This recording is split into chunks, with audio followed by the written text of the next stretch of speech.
Hello again, it is I, Derek from Tomcat Gas Training, and welcome to another inside a boiler casing video. And yet again, it's another glowworm, but this time it's the Easicom 24. So as usual on inside a boiler casing videos, let's start at the top and work our way down, and let's get it stripped. So let's get on with it. Now, just before we start, just remember to work on boilers, you must be gas safe registered and competent to do so. That means you must hold CCM1, CPA1 and SEMWAT. Also, don't forget to carry out your safe to touch test before you touch the boiler, and if you're going into the electrical side of the boiler, don't forget your safe isolation procedure. I've done loads of videos on them, but I'll leave some links down below. Anyway, you have been warned. So let's have a look at the turret. So first thing you can see is the sample points are pointing whichever way the flue's pointing. Unlike the valence where they're down here, actually attached to the boiler, so they're always at the front no matter which way the flue is pointing. It's just held in with 4 screws and this is all one piece. If we look at the back and we look at the bracket, you can see the bracket is actually cut out for the flue. So it's held on with these 2 lugs, but when the flue faces straight out through the back, you have to cut out for the bracket, which isn't a fantastic idea. So the standard flue has a built-in fall, but if you add on an extension, the extension needs to be sloped back to the boiler of 44mm per metre. The collar connecting the flue to the turret elbow will also need to be screwed. Also, maximum flue length 6 metres horizontal and vertical. So if we look on the data badge, let's find out how old the boiler is. So you can see 21 is Belper, 12 means 2012, and it was made in the 10th week of 2012. So this boiler is a 2012. So let's get the cover off and see what's inside. So now we've taken the cover off, the first thing you notice when you look inside this boiler is how much room you've got to work. Look at that. Massive big box. Anyway, this here is where the air comes in for combustion. So this goes down and is attached to the fan down the back there. So inside there is a filter. Now at the very top of the heat exchanger here is what glowworm call the thermal fuse. And basically this is like a high limit start. If the burner gets too hot so it doesn't melt the heat exchanger, it trips the boiler from this fuse. Now if this fuse goes, normally it's a new heat exchanger. Here we've got the flame rectification and flame conductance, which goes down to the spark generator here on the side.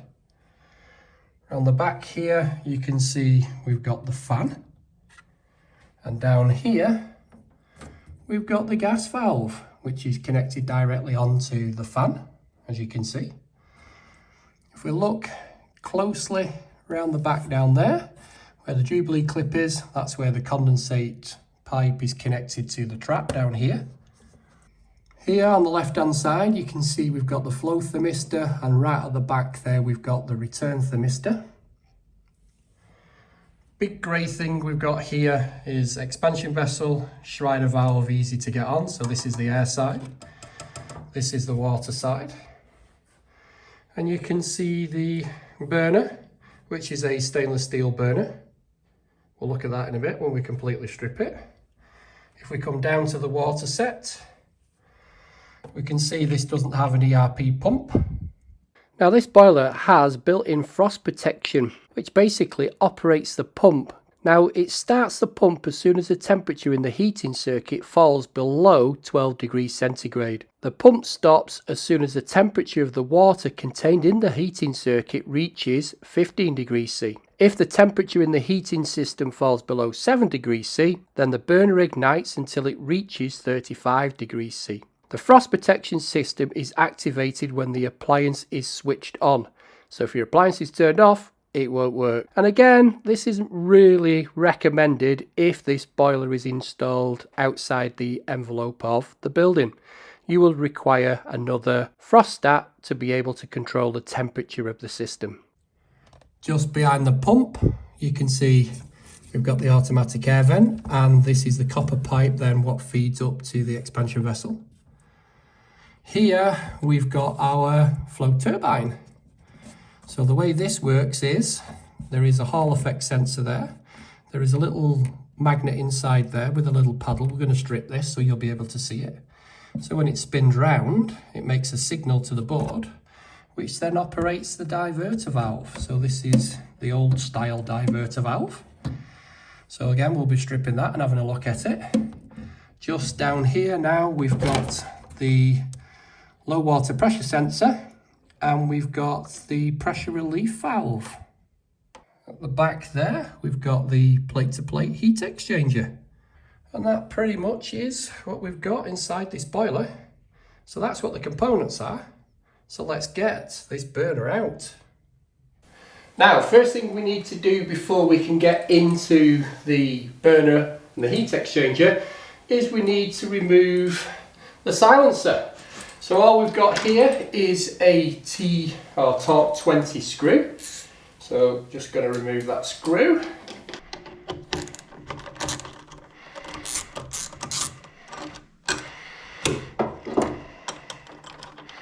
Put that up there.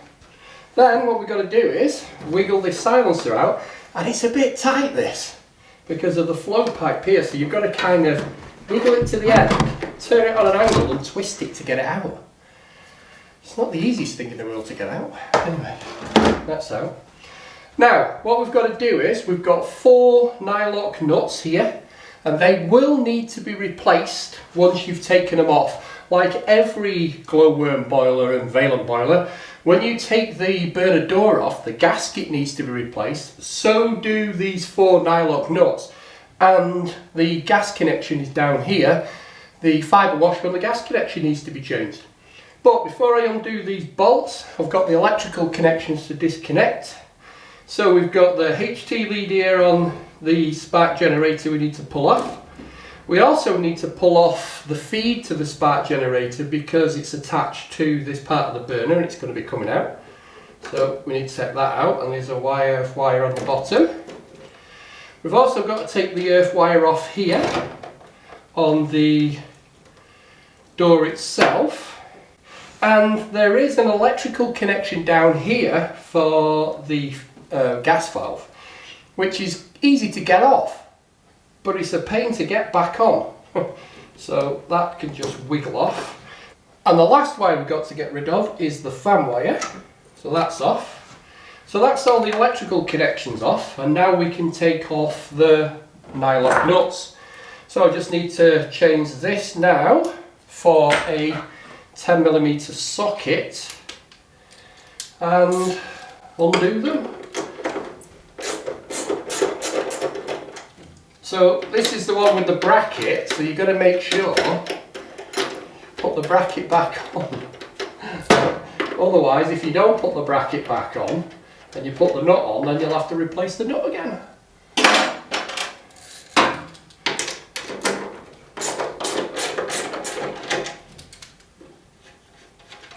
I always take them off and put them on diagonally, so it doesn't. It helps stop twisting the door. So I'm just going to slacken these two off, not completely take them out, because I'm going to undo the gas connection now. And it's right at the back here, and this is a copper pipe, not a flexible pipe. So, like I say, just be very careful when you're putting it back. Make sure that this is the first thing you put back when you're putting the burner door back, so you know you've still got the fibre washer on, because the fibre washer can jump off quite easy. So that's the gas connection undone, so it's just a matter of undoing these 2 nylock nuts we've slackened off.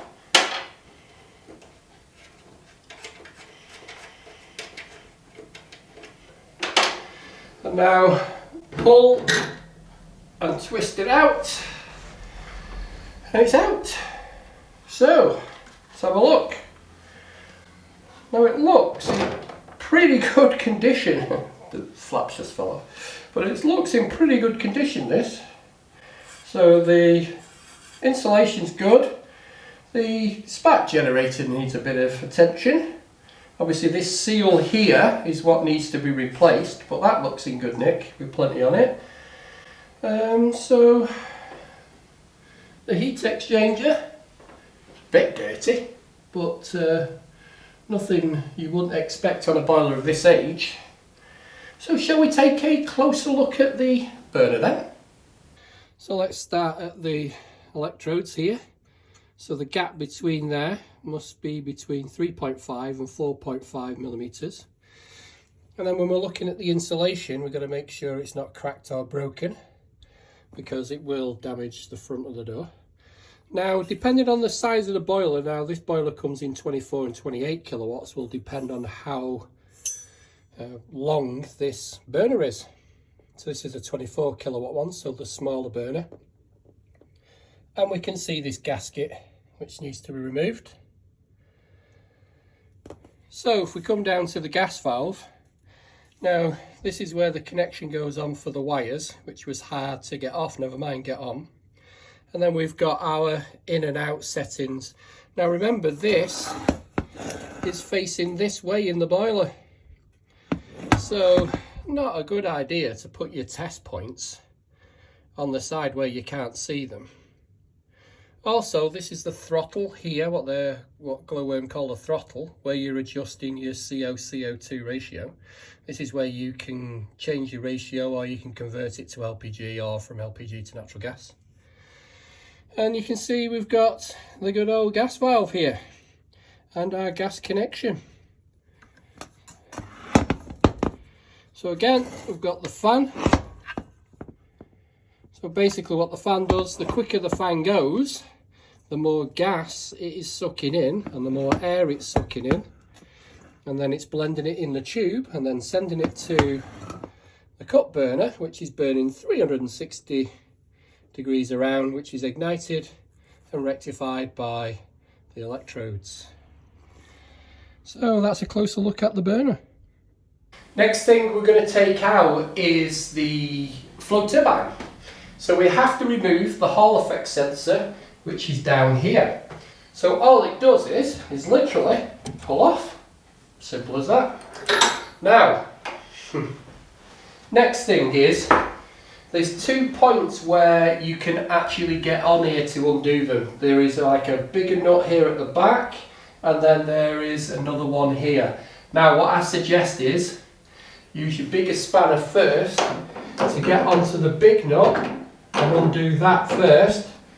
Just a little bit, you don't need to just do it a tiny little bit.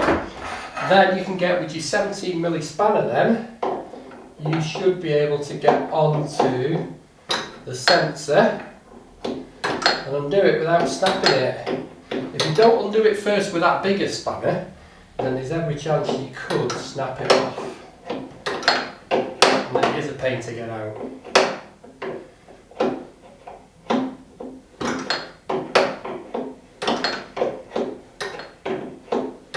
Now again, when you're undoing this, you would have to isolate the cold water underneath. You would have to open your hot taps upstairs and downstairs and drain water out. But remember, you could still get water coming out of here.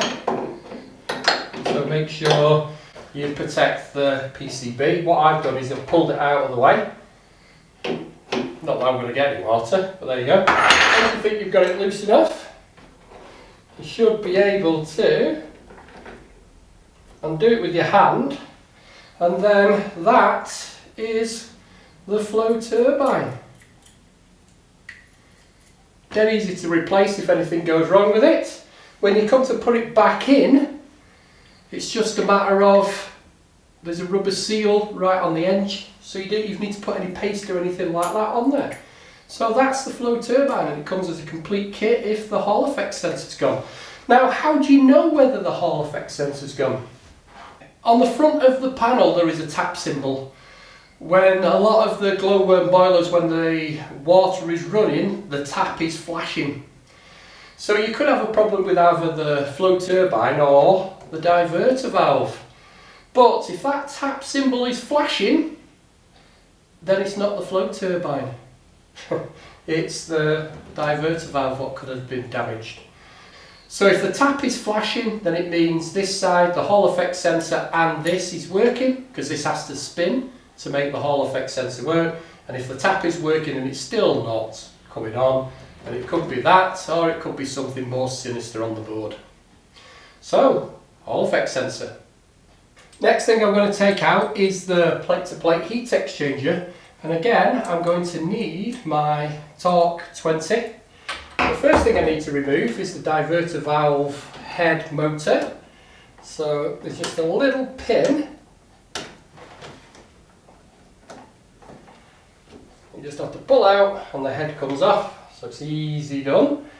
Now there's a screw right under here and there's a screw under here. So we need to get our little extension.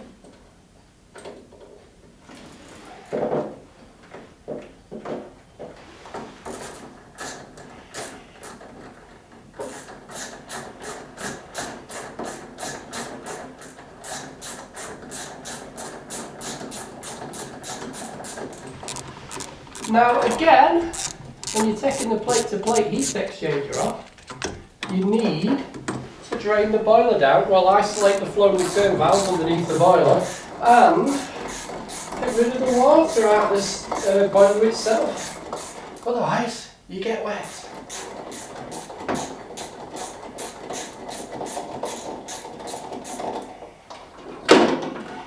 So, once the screws out, and then the plate just comes out. So you can see the plate. Ooh, there's a little bit of leaking going on there.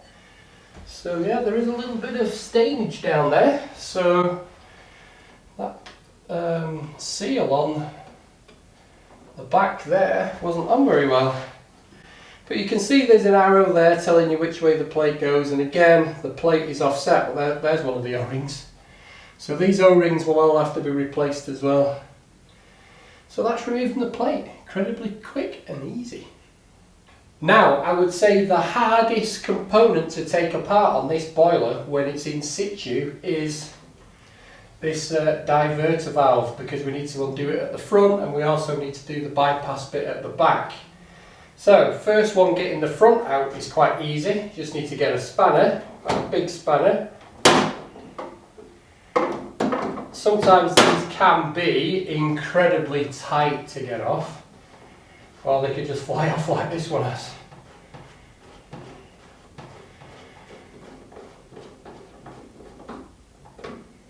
And the diverter valve is split into two sections. Now that O-ring inside there has dried out really badly, because that should fly out there dead easy, which it hasn't done. So it's not in fantastic nick, that. Bit of rust and stuff in there. So that's the easy one at the front. The hard one is at the back. So the first thing is, take the condensate line and just flick it over the front like that. And then you've got to get the spanner again. Make sure you've still got the right size, because it's the same size front and back. And we're going to take the back bit out.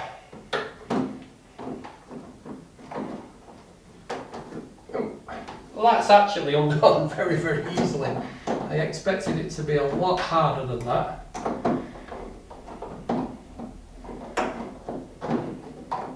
It's making me out to be a liar. Once you think you've got it undone enough, you should, with a bit of persuasion, be able to get it out with your fingers. Now, when you're putting these things back, put silicone grease on them, because it makes it so much easier to take it out again.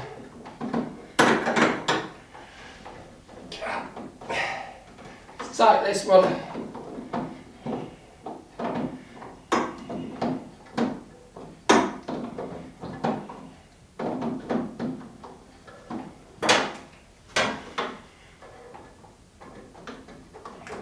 coming out. And then the spring pushes it out. So that's the spring part for the back. And inside here should be the other half of the diverter. So I should be able to push it out with this. And there it comes. And there's the bypass as well. So that's the diverter, which fits like that. And then that spring goes on the back of there like that. And that's how we get water and central heating via this diverter valve. Now let me try and explain how this diverter valve works. So in this situation where this spring in my left hand is pushing the plunger completely out in this way like this, this means it's in central heating mode. So when you ask for hot water, the diverter valve motor pushes this plunger in my right hand, which makes this block off the port, sending it to the plate to plate, and it sends it round the central heating port. So that's basically what it's doing. So that would be central heating mode. It drives across, blocks up the port, and then diverts the water round the plate to plate. So out is heating, driven in is hot water. Now also, this part here at the back is the automatic bypass. So when the pressure within the system gets too much, I don't know whether you'll see this, but it pushes this little plunger, can you see it moving? In the middle, and opens this inside here. It's a little port there, which then allows the water to come through here and bypass via the plate and circulate around the heat exchanger.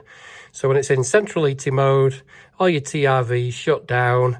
Your pump is not an ERP pump, is it? It's a full speed pump.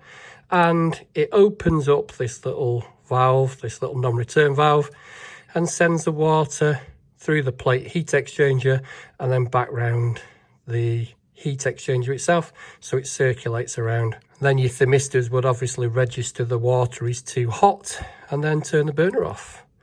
So that's how this little diverter valve works in this glowworm. Now there are different other versions of this, but this is how this one works. Now I've got this boiler all back together again, let's have a look underneath and let's see the condensate trap and this pipe configuration for this boiler. So let's start on the left hand side. So this is our flow pipe with an isolation. Little tip for you guys, instead of trying to turn these valves off with a flat screwdriver, use an Allen key. An Allen key will fit inside there. This is the hot water out. This is our gas coming in, and you can see there is a test nipple right at the front here because it is so hard to get onto the gas valve. So they put a test point there. This is our cold water going in. This is our return pipe. Right at the back there is a drain. So that's where you would be able to drain it. It's just basically Phillips screwdriver in there. Then at the front here is the condensate trap. Now what you have to do with the trap is make sure you've got a bucket below. I don't know whether there's any water going to be in this, but you twist it and drop it, and that's where the water is inside there.